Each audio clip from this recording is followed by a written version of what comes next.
When electrical and wiring is over your head, let's get started.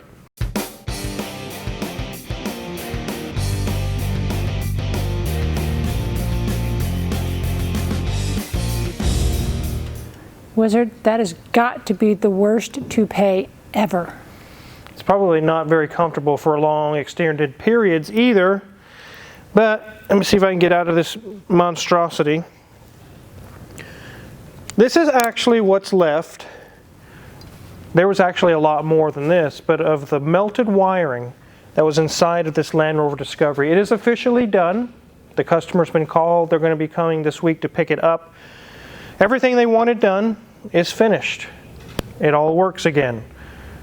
And we're going to talk about how sometimes these simple things can be avoided and why this happened on this vehicle. And we got a couple other vehicles to show you.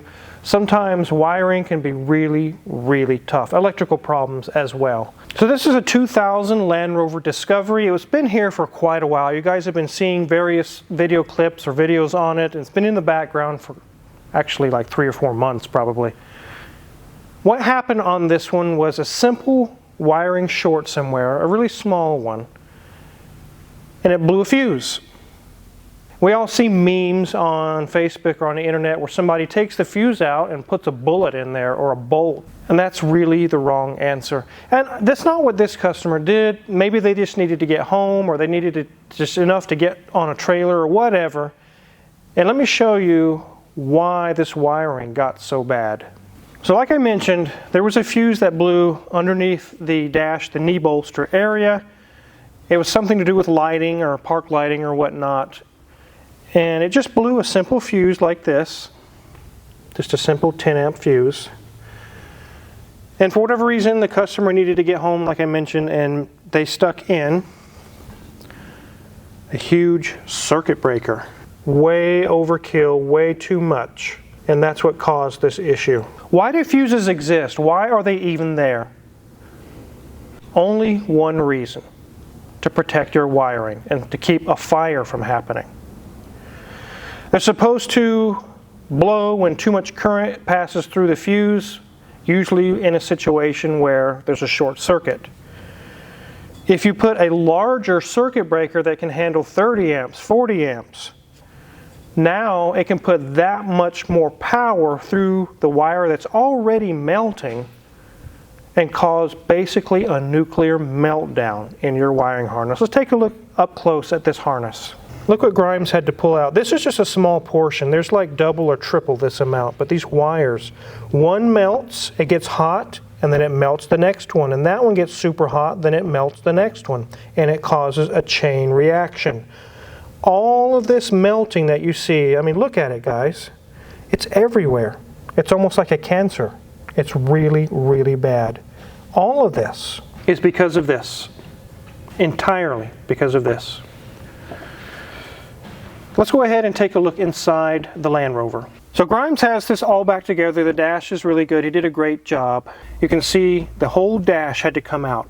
Everything. Even the HVAC case, because there's that huge bundle wiring harness. It's about as big around as your forearm almost. It runs all behind the dash, and there was that meltdown that happened in that harness. Like I showed in a previous video, just the harness from Land Rover is like $5,000.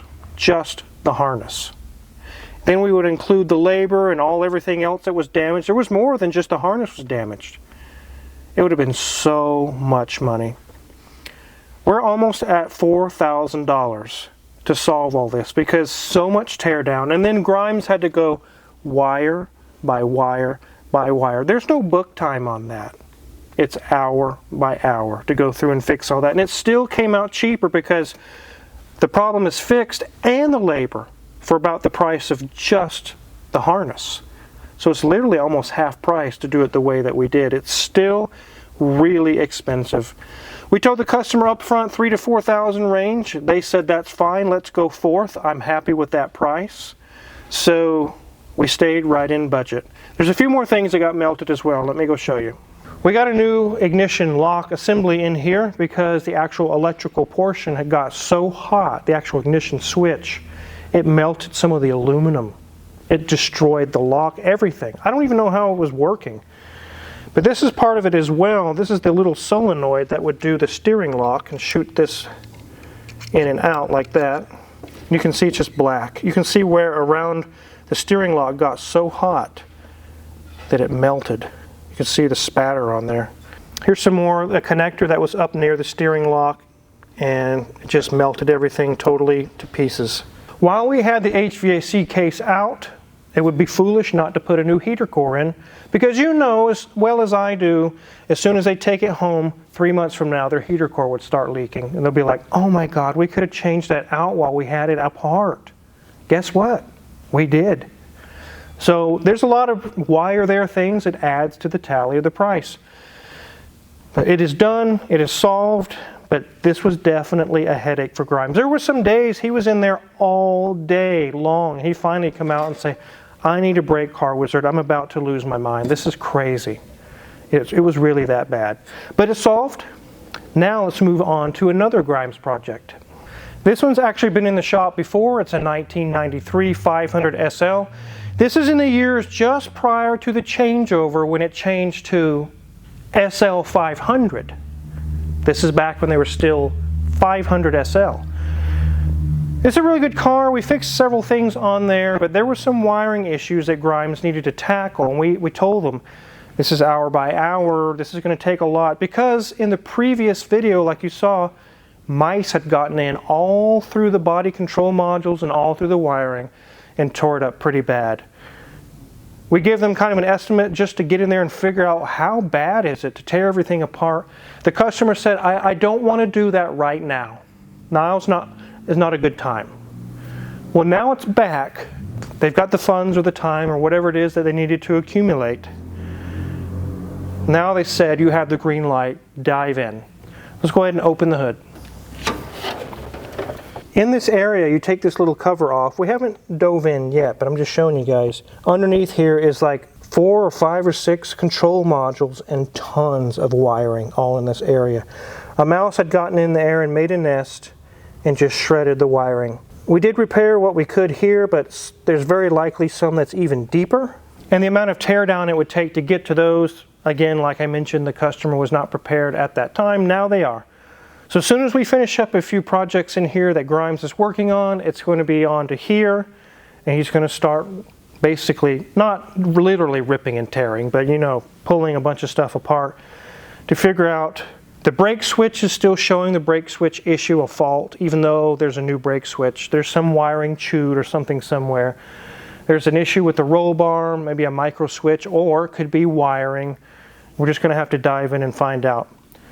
But these are the situations with just like the Land Rover just showed you, and also with this Mercedes, you probably shouldn't take to your corner backyard mechanic, because you'll be $6,000 into it and it still won't be fixed. Well, I replaced this sensor and I threw this sensor at it and I did the parts cannon and tried that and I tried that. And that's not what we do here. We pull it apart and get concrete answers. And that's what's next for this vehicle. Now let's go to one that I've been working on for quite a while. Whoa, wait, Wizard, what are you doing? Well, I'm cutting out of some of this stuff that I'm not going to be using. This is the fuel injection stuff that went to the LS motor. Obviously, this is not an LS motor, so away goes those pieces. That's not the point of the video. We're showing how to fix wiring problems, not make more problems. I guess. Actually, what's going on with this is the actual Duramax swap. It's an LB7. We've got the transmission in, you saw in a previous video. We've got to do some things to make a transmission crossmember work. But once that's in, then it's on to wiring. And when you jump into a project like this and you have basically the flying spaghetti monster of wires. Be careful, it could attack you. It could. You probably better know what you're doing. 80% of this is, like I just showed you, is going to be clipped and capped off, not used. I'm going to have to meld this harness, which went to the LS motor. There's a lot of things I'm still going to use to make my gauges work, like the oil pressure sensor, and there's temperature sensors and things that I need my gauges to still work. I'm going to still have to use some of those wiring on here. But I have a separate harness that I had made by a company that took the LB7 Duramax harness and they cut and modified it to be standalone. Let me show you what it looks like. Look at that, guys, even more wiring. That's a second flying spaghetti monster, Mrs. Wizard. You are a risk taker. This is a standalone Duramax LB7 harness. You can see it has the ECM connectors there. It has, what they've added in is my own little relay and fuse box. And what's really cool about this company is they went through and labeled every wire, what it does, where it goes to. They even went through and labeled some of the wiring out of the ECM, cruise control, torque converter control, reverse light, tons and tons of wiring that I'm going to have to manually wire into this vehicle. Most wiring problems you have, just like in the Land Rover, they don't have little handy-dandy labels on them to tell you what they went to. That's where you have to have either the shop service manual or a subscription to like Identifix or something where you can download all the manuals you need. It shows all the wiring diagrams, and that there is some of the time involved. Like when Grimes was going through on the Land Rover, he'd have to identify a wire. What did this wire do? Then he'd have to go to his laptop, trace it down. Where does it go? Could there be further melting, even further down the line? Where does it go? Under the seat? Does it go to the back? Does it go to the front? Tons and tons of time invested. That's why it was so expensive. Luckily, with the Duramax, it's all labeled. I just have to run my own wires. And here's my handy-dandy ECM. We'll no longer have an LS-based Vortec ECM. We'll have a Duramax one.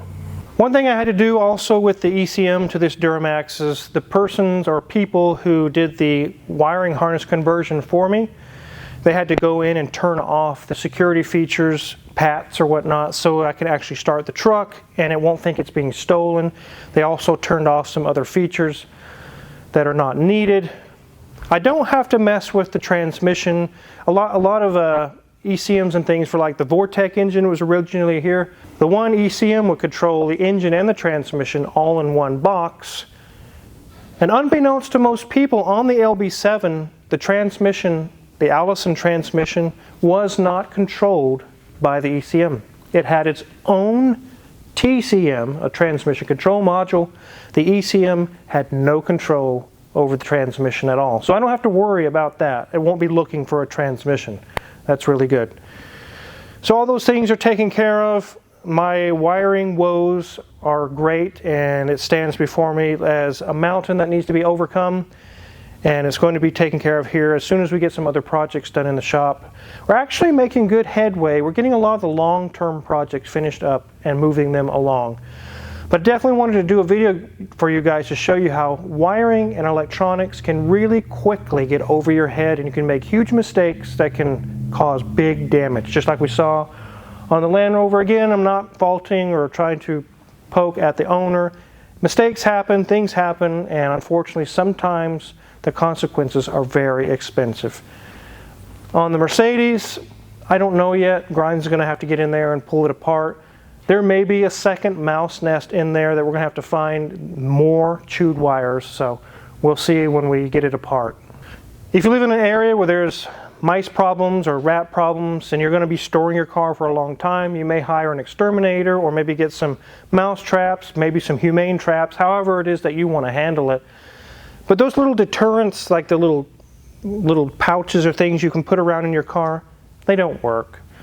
I knew when I worked at a shop not too far from here years ago, the owner had a farm, they had a grain truck, and it was constantly mice getting inside the cab. He bought all these different deterrents, all these different things, tons of them packed full inside of the car, and it didn't matter. The mice used the deterrent as nesting material. They didn't even care about it. So it doesn't work. One of the things that's really attracting the mice to this Mercedes is it is the year or the years where Mercedes had the biodegradable wiring harnesses or wiring made out of soy products, but the mice actually smell that in the insulation. They smell food and they are attracted to it and they want to chew on it.